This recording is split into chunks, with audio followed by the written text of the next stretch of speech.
government's alleged violation of the international health regulation with the imposition of $150 charge for COVID-19 test on arrival at the Kotoka International Airport. Now, this comes on the day when the Food and Drugs Authority has also issued a statement defending the reliability of the 30-minute COVID-19 test being conducted at the airport. Now, lead virologist at the Noguchi Memorial Institute and a senior researcher there, Dr. Kofi Bonnet, had earlier on Newsnight stated that about half of the antigen tests conducted are not accurate. Now, he made the statement while comparing the PCR test to the antigen test and also raised issues with the cost. So in terms of the two, we call the PCR as the gold standard because it is very sensitive as compared to the antigen test. So if the PCR is the gold standard, very sensitive, I take it within 72 hours of traveling to Ghana. Why then do I need an antigen test then? Because if PCR is the gold standard, why then the need for an antigen test after 72 hours of coming into the country? I mean, scientifically, if I am to speak about that, I would say that the PCR test within 72 hours is enough. I don't know why we have to do an antigen test which is less sensitive upon arrival. That one, I don't know why that decision was taken, so I can't speak about it. It begs the question, how reliable then will be the results you get from this antigen 30 minutes test? Yeah, but you see, I have established, when I started talking about it, that about 20% of the results are, if you look at the tests that have been done over the years, we have a varying sensitivity percentage between 34 to around 80%. So if you are looking at these figures, that means about half of the people who will take antigen tests, the results may not be correct. In other words, you cannot tell whether the person is actually positive or not. If I may ask, in terms of the cost, though, the PCR test, at least, from the private ones that we know have been advertised, costs anything between $80 to maximum $100, correct? Yes, that's correct. Okay. How much does the antigen test cost? I don't know what they are doing, but I know about between $10 to about $20 for one test. Yes. Well, so you heard that Dr. Kofi Bonnet is a lead virologist at the Noguchi Memorial Institute when he spoke to us here on News Now. Now, the head of the FDA's Laboratory Service Department, Mr. Karakari Boateng, explains that the device being used at the airport is not a rapid diagnosis test kit. He explains further. It's called APR6 from South Korea. It's a device that detects, I repeat, that detects the virus, that's the SARS-CoV-2 virus, from nasopharyngeal swabs. And the SARS-CoV-2 virus is the antigen. So no, the virus, it has antigenic particles on its surface. Okay. So it's these antigenic particles on the surface of the virus that reacts with an antibody specific to SARS-CoV-2 in the machine, and then this antigen-antibody complex is then detected by a nanoparticle, which then fluoresces, and then the readout comes on the device. Now, an immunologist with the West African Center for Cell Biology of Infectious Pathogens, Dr. Iyao Bediako, has his concerns. I'm happy now we know it's the FER6, and many of us will go and look into it, I'm sure. I don't know off the top of my head what the limit of detection of the FER6 is compared to, for instance, a PCR. But if there is a difference, then the question then remains, well, are we going to have some people who enter test negative because they are below the limits of detection, and so therefore would pose a risk? And that it is that fraction of people, obviously, that we'd be most concerned about, because they are the people that we are trying to stop entering. 2-hour window makes sense, but it also places a very high burden of detection on our test in Ghana, because our test in Ghana now is not looking for people who are symptomatic. It's not looking for people who probably have lots of virus. It is trying to capture people who are within 3 days of an infection, and so most likely would have very, very little virus. All right. So I believe that is where the controversy and some of the discussion has been, is historically we know that gold standard is PCR, then it's antigen, then it's antibody. So the question is, why are we using an antigen test? Why are we not using a PCR test, since we want to have a very, very high sensitivity? 2-hour window makes sense, but it also places a very high burden of detection on our test in Ghana because our test. So that's Dr. Yaobediako. He's an immunologist speaking to Benis Abubedu Lanson News Desk earlier. So in response to the claim that he just made, the head of the FDA's Laboratory Service Department, Karekai Boateng, also said that the device would not have been approved if it could not detect the virus in asymptomatic persons. Now, in the last few hours or so, the Bureau of Public Safety have also issued a statement. Now, it's not about the viability of the test or not. It's about the cost involved in the testing.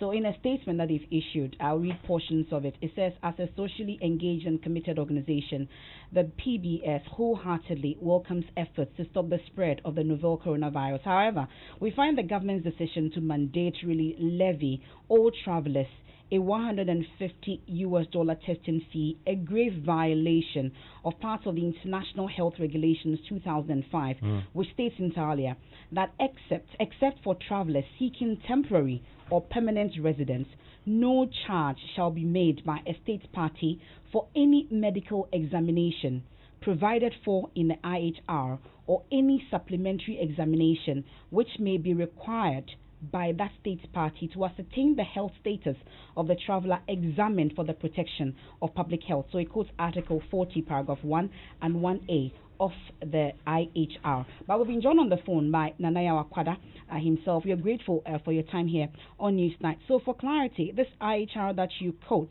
does it make provision for pandemics like we are in? Well, absolutely. Good evening to your listeners. Absolutely. The International Health Regulation promulgated, the very first one was adopted in 1969. It was focused on quarantinable diseases, which, there were about 6 of them, eventually narrowed down to 3. And so it focuses on diseases that are of international concern. It focuses on international emergencies. So, indeed, the regulation was passed in 2005, adopted by most countries in 2007. It applies to the COVID. But the concern for some is that this is a novel virus. So if you say continuable diseases, at the time, I'm not sure that there were some provision for this, or you think that it covers it as well? Well, yellow fever, to the extent that yellow fever is in there, and other, like I said, quarantinable diseases are in there, it does apply. And, this is for 2005, which is still running to date. And so it is something that they do it to run and stand the test of time. And if you go through the early chapters of this regulation, you would have that understanding, and clearly so that it will apply, or it does apply, to the novel coronavirus. In this lecture, nothing to do with its name, as in novel or not. Okay, so it makes provision for it. So you're asking for the immediate withdrawal of the $150 testing fee per traveler completely. Have you heard anything from the ministry since this has been sent? But really, why do you want that immediate withdrawal? Is it because you're quoting the IHR? So is it that we should be testing them free? What exactly is your concern?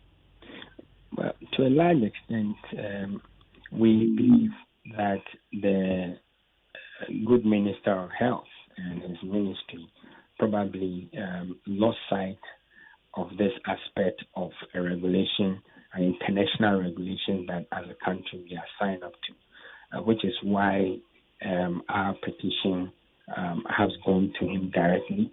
We've copied all relevant stakeholders. Tomorrow morning, the Aviation Ministry should receive a copy of same. We believe that this should never have been in the first place, and so as soon as this comes to his knowledge, he must take steps to redeem the country from this possible international embarrassment. Ghana has been a beacon in the West African sub-region. We should be seen to be providing leadership and not to rather be following people in the wrong ways. Now, amongst others, you are asking that we enforce a 14-day mandatory self-isolation regime for passengers arriving without a PCR test taken within the last 72 hours. So are you by this also suggesting that with this mandatory 14-day quarantine, who then bears the cost? It should still be free, that also free? Well, we indicated, I think you missed it, we indicated self-isolation. So self-isolation will not come at a cost to the state. Okay. Well, but I was asking earlier if you had had any response so far, and how hopeful are you that this will be heeded? Well, letters left our offices in the early hours of today. We have monitored the deputy minister on other radio stations, indicating that it has come to their attention. They are reviewing it, and then at the appropriate time, they would respond. We are hoping that that response will be a complete withdrawal of the $150 at our entry ports and other measures, considered. If this does not happen, if it is not withdrawn immediately, I see that you've copied the World Health Organization, also the country director of the World Health Organization, in this letter to the ministry. What then happens? Are you hoping to take it up a step further? Let me say that as a bureau, we have done it before. We'll do it again. If the country office, first of all, if the Minister of Health does not respond appropriately as requested, we would expect the country office to bring some pressure to bear on the ministry and the state to do what is right. If that one also fails in the next 7 to 10 days, we would extend our petition to the headquarters in Geneva. And we hope that we will get the response that Ghanaians deserve.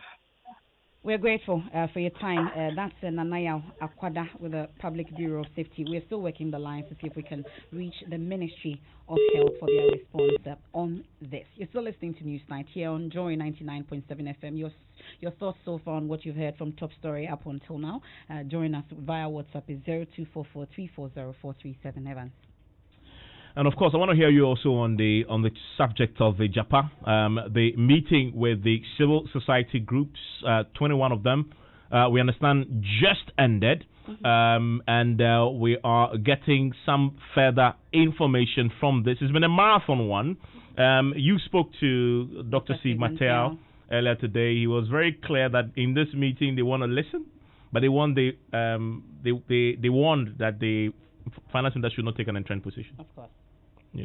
And we're hoping to get some clarity from this meeting. What we know so far is that the finance minister had said that they were ready now to consult very broadly National House of Chiefs and the TUC. We can now speak to, of course, an energy analyst, Samuel Bekwing, who has been in this meeting with the finance minister, joins us on the telephone line right now. Mr. Bekwing, so how did it go? Did it meet your expectations? Well, we went there to listen and just to listen to what the minister's decision and why he thinks the deal was the best deal for Ghana. They presented us some of the information that we did not have earlier. We had requested that because it is a matter of national importance, and since our press conference, there have been some interest, public interest, and so there was a need for consultation. However, we should also notice that the minister had also indicated the fact that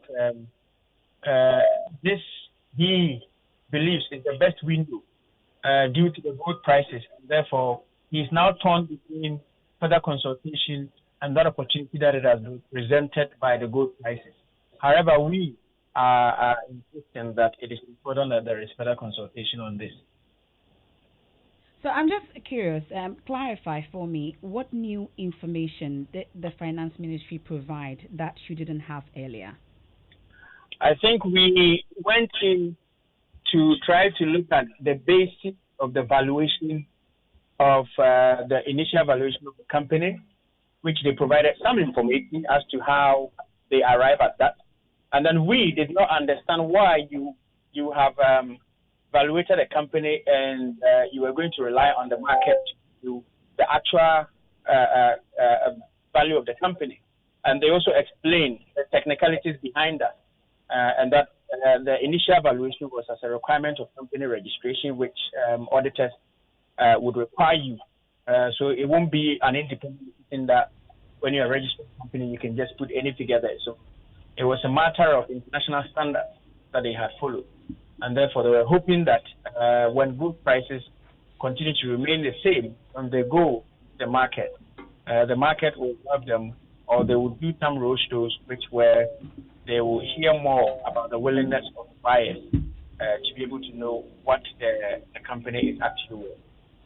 So, hearing what you've heard today, you know that before you went into this meeting, there were a number of things that you were hoping that government would do. On top of that list was an outright suspension of the Ijapa Royalties Mineral Agreement. Going into this meeting and coming out, has that position changed or it still stands? For us, they have provided us with some information that we have decided that we want to study that information. Of course, yes, we would still wish that the ministry will slow down the process, do further consultation on the process, and ensure that there have been public support in any decision that they would take, and also look at other options. We are still standing up by that, but then because they have provided with the additional information, we want to study that information and come out with our response, probably, hopefully this week. So was there an indication on how widely the finance minister is hoping to consult? Because I hear consultation at this point. We had advised that he should look at scores of different organizations, including even some of the communities. But then it still depends on what consultation strategy they want to adopt. Of course, they may want to look. They had said that they would look at the TUT and look at the National House of Chiefs as well.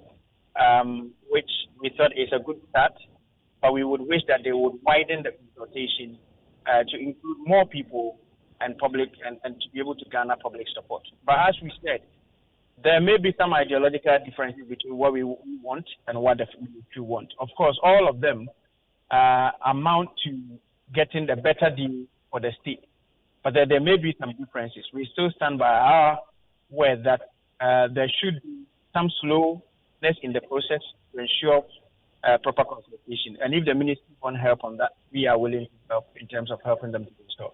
So the words are changing now. At first you said there should be a suspension. Now I'm hearing a slowing in the process. So has that position, as in an outright suspension while the consultation go on, has that changed? I think the reason why we were calling for suspension was so that they can consult and listen to other options. Okay. And that is what we still stand by. That's still the sort of aim, the overarching aim is that you consult more, because there is a matter of national importance. Mineral royalty, it's not a tax revenue. So we thought that there should be still more consultation. But as I said, we are still studying the responses and additional information they have promised to share with us. And then we can come out in due course. But overall, what was the posturing of the finance minister and his team in this meeting? They were very welcoming and they were willing to share information. But we have been promised that they would share additional information we had requested for, and we hope that they will. Well, we're expecting a press conference today. It was put on hold because of this meeting. Now that this meeting is out of the way, will that press conference still come off? I think, as I said, we are studying the information they want to give to us. But I cannot say for a fact, because it's a group of CSOs about the press conference. But personally, I think it may come on to also voice our further concerns in case our engagement with the ministry continues or fails. We will still have to come on. Safe to say that CSO's position has softened on the Ijapa Royalties Mineral Agreement after meeting the finance minister. I wouldn't say that. As I said, there are some ideological differences, and we have asked for some information behind why certain directions that have been taken by the ministry. And so until we have reviewed such information, we will not be able to make a definite decision that we've softened our stance. I think we still want further consultation on the process, and we cited the example of the Petroleum Revenue Management Act, where Parliament at some point had removed very important clauses. But then when we called for further consultation after that, Parliament had reinstated these clauses. That saw the creation of Public Interest and Accountability Committee. We are hoping that this process will continue to follow such trajectory, and at the end of the day, we will all come to a consensus. Hearing what you've heard today, finally, would you still stand by the elite capture claim you made in your earlier statement? I think for that one, we had explained at the meeting today as to what we meant by that, and then I think the ministry had the minister, I hope, was content with that explanation. He mentioned earlier how painful those words were. Did it come up at the meeting? I don't think it came up in terms of the pain that was expressed. I don't think any pain was expressed. I think it was a welcoming meeting, and we hope that they will share the information they've promised, and then we will study the information, and then in due course we will alert the public as well. We are grateful for your time. That's Samuel Bekwing. He's an energy analyst, part of the 21 civil society organizations that met the finance minister, Ken Oforiatta, and his team today on the Japa Royalties Mineral Agreement. You're still listening to Newsnight. It's on Joy 99.7 FM. You want to get in touch with us with your views and thoughts on this matter, please feel free to do so. Send me a WhatsApp, 0244340437. George Yafe is joining me with the latest from the world of business. Hello, George. It appears that the Japa deal, there's some consensus now, about being built in the process with the civil society groups on one side and government. Some clarity emerging. We're waiting to hear what the government also thought of the process from that meeting. It means that it's not going to come on after all, or what? Well, that is a big question. That is one of the biggest questions still. Right? Yes, of course. We're going to consult, then we'll know. Yeah, we shall consult, right. Well, Evans, coming up in business, prices of foodstuffs and commodities continue to drop according to the latest Isoko report. We'll be getting you details on what were the drivers of this reduction. And trade analysts warn moves to curtail MTN's market dominance could affect the sector's growth and fresh investment into that area. The business news on Newsnight is brought to you by MTN Business. Welcome to the new world of business. Kingdom Books and Stationery, your number one-stop shop for all your office essentials. And First National Bank, we are the bank that understands your business. First National Bank, how can we help you? Look at you, the big boss. You know they here. You know they fear who? Until somebody says, I will tell your mother. That's why we say wear a mask, or else we will call your mother. Hey, why are you disgracing me? Why your mask? Wear it for her. Wear it for me everywhere you go. MTN. Visit wearit4.me to send a message to someone.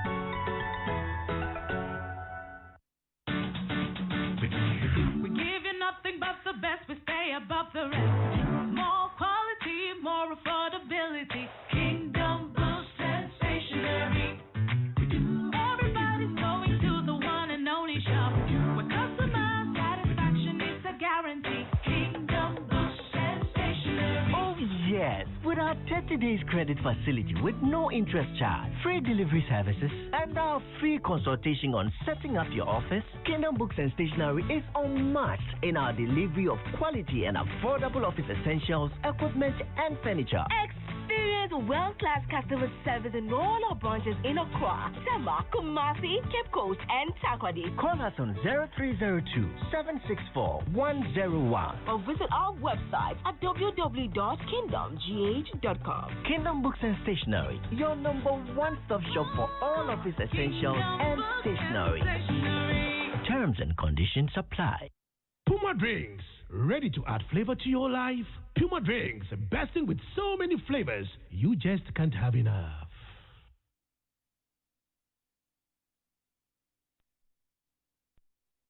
To business on Newsnight. Now, prices of foodstuffs and commodities continue to drop on the market. Now, that's according to the latest Isoko market update report covering price movements on the market for the month of August. The report showed that most commodities collected across more than 10 markets in the country witnessed some marginal reduction. Content developer at Isoko, Francis Danso, has been explaining to Joy Business what were the drivers for this reduction. What we found from the market was that a lot of this is being attributed to the increase in the supply of the commodities on the market because producers have started harvesting, and so they are flooding the markets with the commodity. Apart from the improved supply of commodities on the market, are we also having other factors contributing to this? What about COVID and also planting for food and jobs? I think that when it comes to planting for food and jobs, its effect will be that producers are getting more and they are producing more, which means that then they can supply more to the market. For COVID, I think that currently its effect is very mild on the situation that we are having because a lot of the restrictions are no more, and so things are beginning to return to normal.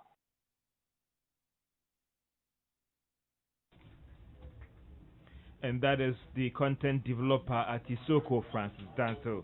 Now, trade analyst and coordinator for CAT International, Apia Adomako, is warning that moves to curtail MTN's market dominance could affect the sector's growth and fresh investment into that area. Now, this is coming after the court threw out MTN's move to halt any regulations that seek to check its market dominance. Mr. Adomako tells Joy Business the National Communications Authority must tread cautiously over this planned move.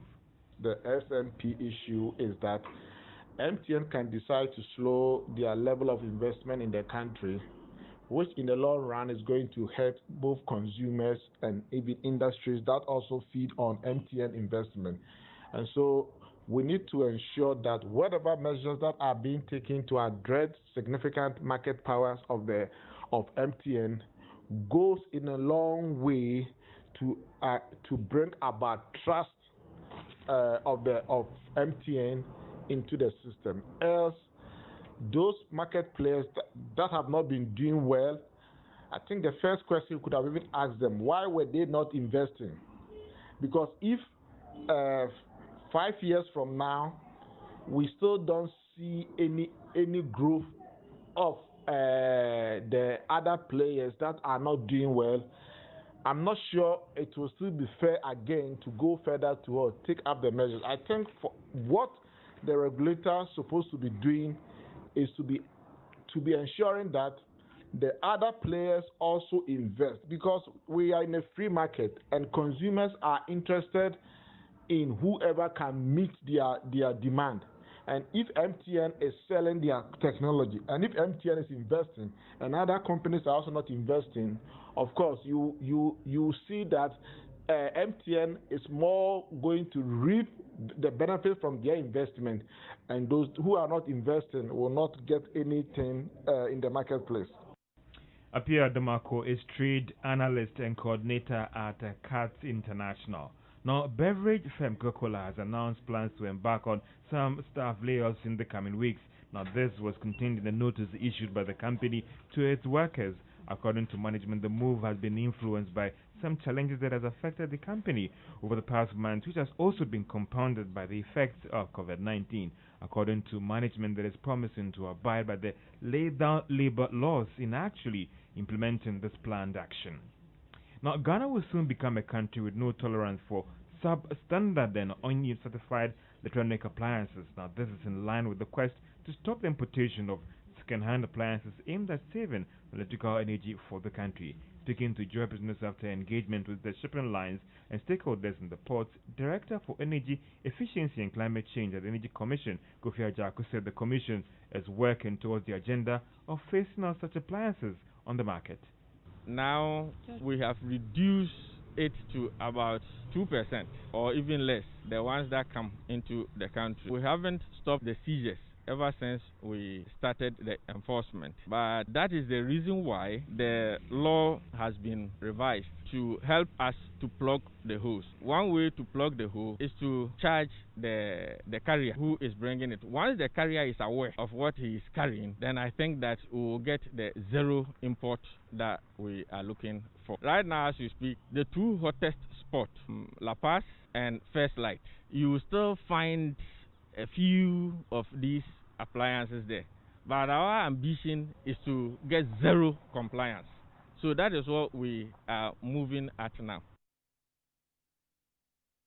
Director for Energy Efficiency and Climate Change at the Energy Commission, Kofi Ajako. Now, Leslie Ghana has engaged a cross-section of consumers in Accra on how to live healthy eating lifestyle. The Consumer Forum saw consumers oriented on the various nutrition products from Nestle. We have more in this report. Nestle Ghana Limited has engaged a cross-section of consumers in Accra on how to live a healthy eating lifestyle. The forum saw consumers oriented on the various nutritious products from Nestle. Samantha Wutofe is the Marketing Services Manager at Nestle Ghana Limited. This is our way of rewarding our consumers who've been patronizing our products for all these years. We like to be close to our consumers. This is why we have forums like this. We just want to, because at the end of the day, we believe we're winning, and we're winning because we listen to our consumers. So we'll continue doing the activities we do. As mentioned earlier on, you know, we do the Nestle Nutrition line. We've been running that for 19 years. It's a public health service program. And in that, it's also an opportunity for our consumers to interact and give us their feedback. So I'll say we'll do more of the same. The Nestle Ghana Consumer Forum forms part of a consumer engagement to not only orient consumers on new Nestle products, but also expose them to ways of healthy eating.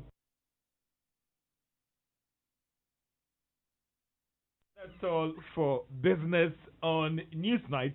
Back to you, Emefa and Evans Mensah. The things that happen behind the scenes. Well, let's do some of your messages that you sent in via WhatsApp. This one from Edwin says, are you aware that when you go to South Africa without a yellow fever certificate, you're giving the jab at the point of entry and you pay $100? That's very true. I remember that my first experience, I think I went to Johannesburg. The traveler's and it was, how I managed to get the money at the airport, because I never thought it would happen. It was a miracle. I'll tell that story later. Well, and we have another one from Kofi Intema. It says the NDCs and CSOs are looking unreliable now. They don't have all information but could make categorical statements. And this one from Kotoka Courage in Anglonga, it says this Ejapa royalty deal is just another chop for MPP members like the PDS too. He says. And we have one from John in Ablikuma. It says, what's the Public Safety Bureau saying? Who should bear the cost of the test? As people come into Ghana, just because you know of some IHR doesn't mean you should come and say anything. This is a new condition. And this one from NS in Taifa says, all over the world, each country is charging travelers to bear the cost of COVID-19 tests. Where from this one, from Nanaya Akwada to abolish Ghana's $150, whilst others are charging as high as $250. We wait to hear from the Ministry of Health on that matter. But you spoke to the Aviation Minister Kofi Ada, and he says that as that's a government policy. Nothing is going to be done about it. Nothing is going to change. Well, let's go to Parliament now, because the Chairman of Public Accounts Committee, James Kluti-Aveji, is tonight asking the Office of the Special Prosecutor and SHRAG to speed up investigations into the alleged sale of contracts by suspended CEO of the Public Procurement Authority, Ejidin Boateng AJ. Now, a Joy News investigative report in August last year revealed how the CEO formed a company, Talent Discovery Limited, in 2017 after his appointment as head of the authority, which allegedly sells contracts to the highest bidder. Well, after the broadcast of that documentary, President Akufo-Addo directed the suspension of the CEO and referred the case to SHRAG and the Office of the Special Prosecutor for investigations. Now, more than a year on, the status of the investigation is still unknown. James Abaji told Joy News after the sitting that the delay in completing this investigation is negatively impacting the confidence in the institution. It was a public information some time back when the CEO was involved in some kind of procurement. Sale of contracts. Documented by him. So that is why he was asked to step aside for investigation. So the answer provided by the current CEO current acting CEO is in order. It confirms what we heard in the public. I asked it purposely because just to confirm that what we'll be hearing in the public domain, on the social media, in the news is actually true. I'm not sure it's good enough. I would think within a year or 6 months, they should be able to conclude the investigation. But I don't know how the issues involved are. So, in a normal case, it should be an investigation that should be done within the shortest possible time. But it's over a year now, because if you look at the time that the current acting CEO was asked to take over, he took over in July 2019. We're in September 2020, so it's over a year. So we should be expecting the outcome of that investigation. That's the chairman of the Public Accounts Committee, James Klucha-Veji. Now, Manasseh Azuriah-Wune put together that documentary, investigative piece, Contracts for Sale. He joins us on the line. Manasseh, I'm sure you're as curious as we are as to where we are exactly with this investigation. Very much so, MFR, because I expected the state institutions to be faster than I did. I did this documentary or investigation in 2 months.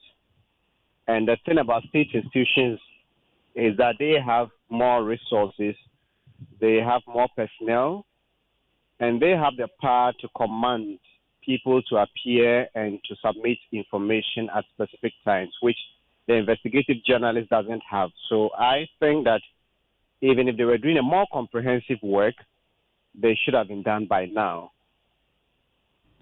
But I'm sure you've been finding out from the Office of the Special Prosecutor and SHRAJ as to where exactly we are. Have you had any information? Were you even involved in the investigative process at all? MFA, for about a year now, since this investigation started, the Office of the Special Prosecutor is yet to even get me to assist with whatever information I had beyond what I put out. And one thing with investigative reporting is that it isn't every information you're able to put out, sometimes because you want to protect the security and other considerations. So ordinarily, when you're proceeding with such investigation as state institution, or what I have known from the Mahama Ford to the robbing assemblies to this particular case, I have assisted the police, SHRAJ, and others. But for the special prosecutor, I'm yet to be invited to at least give what I know. But SHRAJ invited me, and I gave them information beyond what was put out there. And the information I have from my sources within SHRAJ is that they are almost done with their report, and I gather it is a very comprehensive and bulky one, which should be ready any moment soon.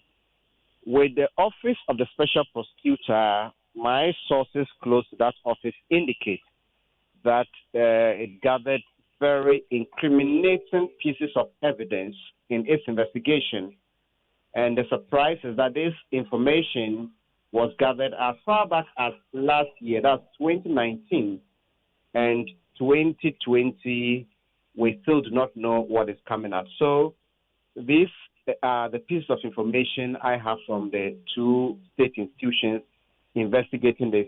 I must also add that the Auditor General had also started some procurement audit of these state institutions that awarded the contract, and had, as of the time of his leave, they had sent some management letters out for responses. So I don't know what will come out of that office now that Mr. Daniel Yaudomelevo is out, but I can say for a fact that for the SHRAJ, we should be expecting something comprehensive in a month or two. Well, that's Manasseh Azuriah-Wune. We are grateful. So our checks, Evans, at SHRAJ, for instance, is that field work is complete. Commissioners will now have to just review it and finalize it and release it to the appropriate quarters. But we'll stay a while longer at the Public Accounts Committee today. I mean, because see, we can talk now about the what has happened today, because it's been scrutinized in Auditor General's report. Joseph is with me, parliamentary correspondent. Let's talk today about today's sitting when officials of the Public Procurement Authority appeared before the park. They went ahead to respond to questions. Frank Mante, the acting CEO, responding to the audit queries were raised in the 2017 report. This whole issue of the outgone, the investigation CEO only came up at the beginning when Mr. Vedi asked where he was, and the acting explained that he's actually under investigation and so he's running affairs at the moment. Well, the issue about venture capital also came up. Executives, they were there earlier, and they said that their former CEO has paid, 1.1 million Ghana cedis in the allegedly stolen funds? Himself and about 3 or 4 other officials. The claim is that those who actually investigated allegedly had created fake accounts and moved money that were meant to be monies that would go to individuals to do their businesses to the tune of 14 million Ghana cedis. And it had been found to have been fictitious monies that the former officials led by the former CEO, Duku, allegedly embezzled. And there is an agreement that they would refund those amounts in question, although interest had accrued to it, and it's now more than 40 million Ghana cedis. The current CEO explains that about 1.1 million cedis of the said amounts have been paid back, and the processes to recover the rest of the sums are ongoing. Okay, so in your interaction with James Crucial Veggie, also away from the sitting itself, the issue about the attack on the Dudu MP came up. He's a deputy minority leader. What were his concerns? His concern is one too many. He referenced the said attack on the Jira MP Brima Bawa as well sometime about 2 months ago, and said that of Odododo MP Neil Antevanapo is an indication that this is something that their political opponents who are in government are the ones behind it, and he's calling for it to stop immediately. Now, you know that Evans, police, we've been waiting to hear from the police on this matter. They've been speaking? Yeah, they have been speaking. They insist that thorough investigations are underway. DSP Efia Tenge speaks for the Greater Accra Region Police, and she's been speaking on the pulse with Gifty Andwapia. Updates does the police have on this case so far? Yes, we have a verbal report from the Honorable Minister for the Odoyodio. That was 3 days ago when the incident happened. And immediately, the police officers who were then in the yard had to take him to safety. And after that, they escorted him out of the police premises. And so the police handed him a statement form and also a medical report form. Because for you to report a case of assault, the police will begin investigation based on the statements you have given us. Probably the people you are saying have assaulted you, you identify the person to us by way of writing, and all these are the details that we get in the statement form. So from that day, the Honorable Minister has taken the statement forms away, that is the statement and also the medical report form. But we are yet to receive that from him. I understand the commander in the area have tried reaching him on a number of through phone calls to let him come and bring the statement form and also the medical report. That is if he has attended hospital. So the police can proceed on that, but we have not had that yet. In fact, I was told that today he said he'll be coming around 2 p.m. Just before I came on air, I had to call and check, but I was told that we are still not being at the police station. That's DSP Efia Tenge. She speaks for the Accra Region Police Command.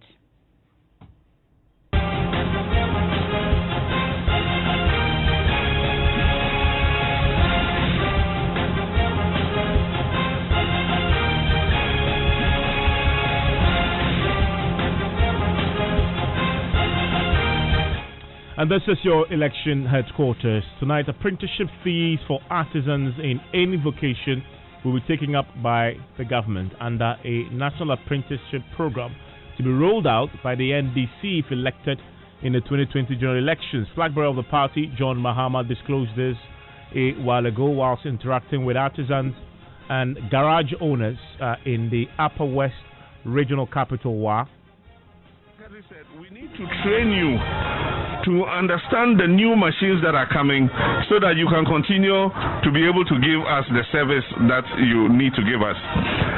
When we're in office, we worked with SMIDO to open a training school in Swami Magazine. We will do the same here so that the master craftsmen and the apprentices can learn how to use diagnosis machines. Now all the vehicles and other equipment use diagnosis machines. You have to plug it into the machine, and then it will diagnose what is wrong with it. If we don't do that, a time will come all the old vehicles will be phased out, and there'll be only the new ones. And if we don't train you to work on them, then it means that it will put you out of work. We will create a small credit scheme so that you can use the credit to acquire all the tools and machines that you need. We're bringing something we call the National Apprenticeship Program. We will register master craftsmen all over the country. And what we'll do is the apprentices who come to learn, many of them are not able to pay the fee to be able to learn. And so because of that, they go to Accra to go and sell MTN cards and other small things so that they can make money and come back and become an apprentice to be able to learn either to be a mechanic or to be a mason or a carpenter or a bricklayer or something like that. And so we're coming with what we call a National Apprenticeship Program. We're going to register all the master craftsmen, and we're going to finance the apprenticeship fees. So, and that's former President John Mahama. His running mate, Professor Nana Jane Opoku-Agyeman, has also been touring the Western North region, and she says that the yet-to-be-released NDC manifesto is people-centered. She's been interacting with the Sishi Bekwa chief. Well, from the stables of the NDC, let's focus on President Akufo-Addo, who just completed a visit to the Volta region, and the place that is regarded as the NDC stronghold. The president is, however, determined to forge a political marriage with the region. Issues about water came up. Mentioned symbolically the completion of the 5 piped water supply systems under the Water Supply Improvement Project of the Ghana-Spain Debt Swap Development Program. I'm particularly happy because the Ghana-Spain Debt Swap for Development Program is one of the interventions instituted by Ghana to ensure the continuous provision of potable water to the rural and peri-urban populations of the country. It is also a clear demonstration of our commitment to fulfill the 2016 MPP Manifesto pledge of providing water for all.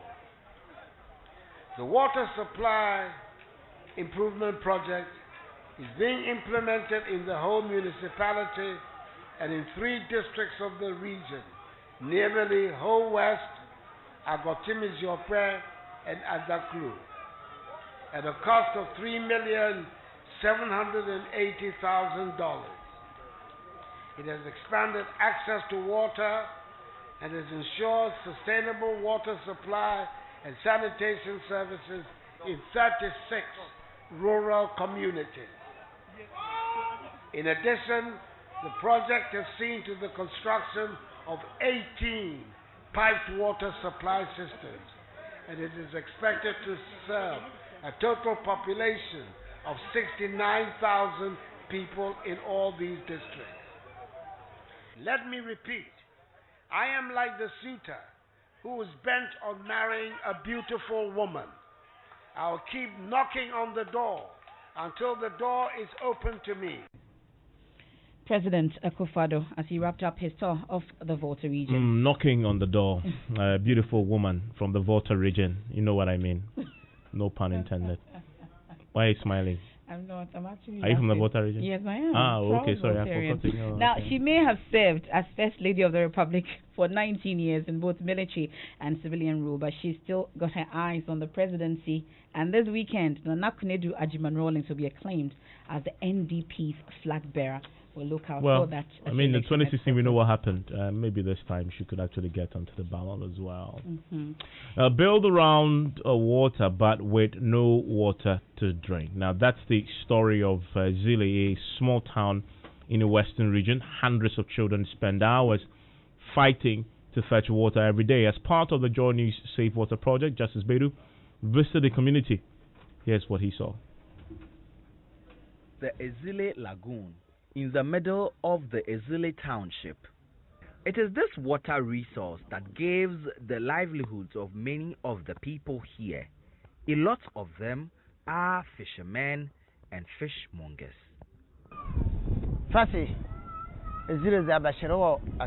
This town sprang up around this water body. It was smaller than it is today, and we all lived by it. But there is an irony. This town, sitting around this water source, has no drinking water. As we're getting into the dry season, we are living in fear. No one knows what will happen. It is raining now, but we do not have water. Ezile is just one of many towns in Ghana still battling with a struggle for water. Justice Beidou, Joy News, Ezile.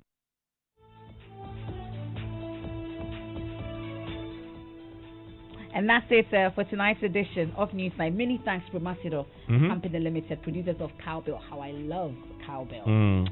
And we have Strong and Sassy tonight. And guess what? Your girl. Yeah. Who's this girl again? You. Me? Oh no, that happened like 13 years ago. Ain't happening. I mean, it's interesting that two girls. Two girls are all, I'm just cool. Two girls are doing what? The two of you are. They're doing what? We're fighting over. Oh please, get yourself together. Don't be telling people that. No. I'm quiet. Nobody's fighting over I'm quiet. Nobody. I'm is. quiet. What are we talking about tonight? Oh, actually, today we're talking about relationships on the edge. When to walk out of them. Are you trying to walk out of this one? Oh, I did that like years ago. He didn't even get to even date me. Like, how do you meet somebody in 3 days and you say I'm in love? It's okay. Nah, Jelly is coming up with Strong and Sassy. She's really strong. How did you manage that? I issue a disclaimer. No, I say, don't worry, I love you. I want to drive home safely tonight and return tomorrow alive. That's the one. My name is Evans Mensah. Enjoy the rest of your evening.